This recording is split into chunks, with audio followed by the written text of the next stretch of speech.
அந்த சிலிர்ப்பு எப்படி இருந்துச்சுன்னு அந்த அம்மாவை கேட்டா அவங்களால தெளிவா விளக்கி சொல்ல முடியும்.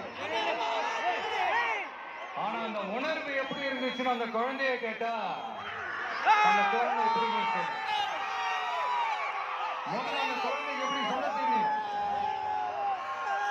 குழந்தை கிட்ட எதை கேட்டாலும் பால் வாசம் மாறாத வாயோட மடலை தவிர வெள்ளந்தியா சிரிக்க மட்டும்தானே தெரியும். அது உணர்ந்த அந்த சிலிர்ப்ப சிலாகிச்சு வார்த்தையில சொல்றதுக்கு அந்த குழந்தைக்கு தெரியாதுல்ல. அப்படி ஒரு உணர்வோட தான் இப்ப உங்க முன்னாடி நான் நிக்கிறேன்.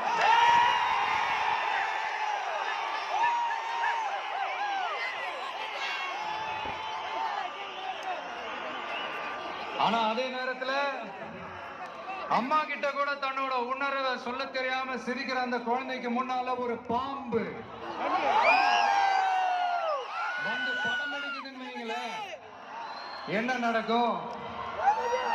யார் முன்னாடி அப்படி ஒரு பாம்பு வந்து நின்னாலும் அலறி அடிச்சுட்டு ஓடுவாங்க. பாம்பை கண்டா படையை நடுங்கும்னு ஒரு பழமொழியே இருக்கு. ஆனா அந்த குழந்தை என்ன செய்யும் தெரியுமா?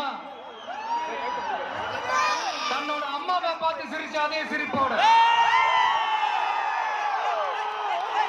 கொஞ்சம் கூட அலட்டிக்காம அந்த பாம்பையும் சிரிச்சுக்கிட்டே தன்னோட கையில பிடிச்சி விளையாட ஆரம்பிக்கும்.